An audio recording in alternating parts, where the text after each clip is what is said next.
Կիևը շարունակել եւ ինտենսիվացրել է ԱԹՍ-ներով հարվածները Կրասնոդարի երկրամասի կոմպրեսորային կայաններին, որոնք ապահովում են գազի մատակարարումը թուրքական եւ երկնագույն հոսքերով, հայտնել է Կրեմլի խոսնակը։ Դմիտրի Պեսկովի խոսքով դա կարող է ազդել համաշխարհային էներգետիկ շուկաների վրա։ Նա հավելել է, որ ռուսական զինված ուժերը անում են հնարավորը մեղմելու կարևորագույն ենթակառուցվածքներին սպառնացող վտանգը։ Ավելի վաղ Գազպրոմը հայտնել էր, որ մարտի 17-ից 19 թուրքական եւ երկնագույն հոսքերի դեմ հարձակումը հաջողվել է հետ մղել։ Նշվում է, որ խողովակաշարերի միջոցով Սև ծովով ռուսական գազ է մատակարարվում Թուրքիա։ Թուրքական հոսքի երկրորդ գիծը նախատեսված է նաև հարավային եւ հարավարևելյան Եվրոպայի երկրներին գազ մատակարարելու համար։ Ռուսական ՌԻԱ Նովոստի գործակալությունը վկայակոչելով Թուրքիայի կառավարության իր աղբյուրը գրել է, որ Անկարան հետաքննում է ստեղծված իրավիճակը։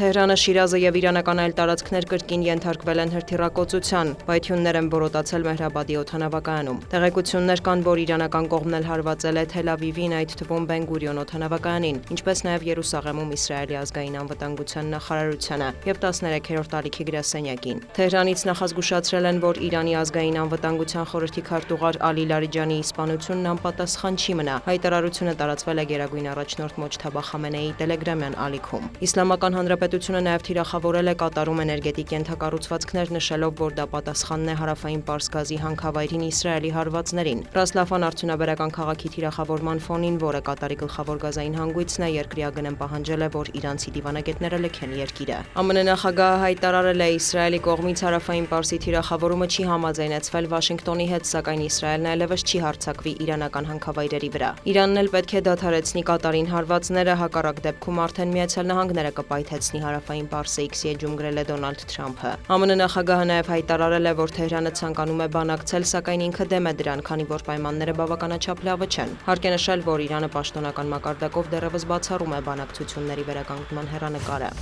Իրանական հարվածների թիրախում է հայտնվել նաև Սաուդյան Արաբիան, հաղորդվել է Էր-Ռիադում պայթյունների եւ տուժածների մասին։ Զուգահեռ Սաուդյան Արաբիայում տեղի է ունեցել արաբական եւ իսլամական երկրների արտաքին գործերի նախարարների հանդիպումը։ Մասնակիցները համատեղ հայտարարությամբ դատապարտել են ծոցի երկրների էներգետիկ ենթակառուցվածքներին Իրանի հարվածները։ Թագավորության արտաքին գործերի նախարարը հայտարարել է, որ Էր-Ռիադի համբերությունն անսպառ չէ, պատրաստ ենք կիրառել տնտեսական, քաղաքական եւ դիվանագիտական միջոցներ։ Հակամարտությանը չմասնակցող հարևան երկրների վրա հարձակումները պետք է դադարեցվեն, շեշտել է Ֆեյսալ բին Ֆարհան Ալ-Սաուդը։ Նա մեղադրել է Իրանին տարածաշրջանի օբյեկտներին միտումնավոր հարվածելու համար։ Սաուդյան Արաբիայում չեն բացառում, որ անհրաժեշտության դեպքում կարող են նաև դիտարկել ռազմական պատասխանի հնարավորությունը։ Այս ֆոնին Էր-Ռիադում ԱՄՆ դեսպանատունը կոչ է արել ամերիկացիներին անհապաղ լքել Սաուդյան Արաբիայի տարածքը։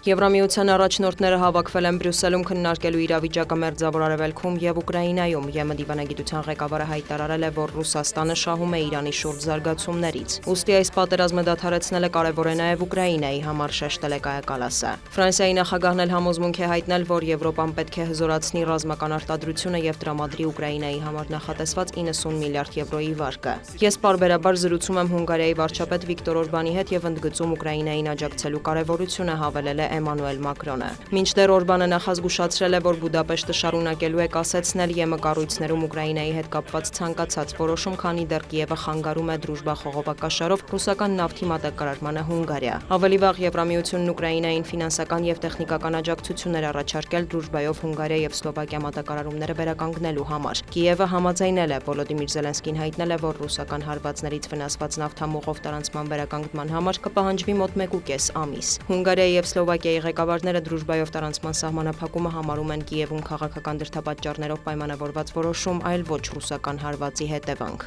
Դիանա Գասպարյան, լուրեր։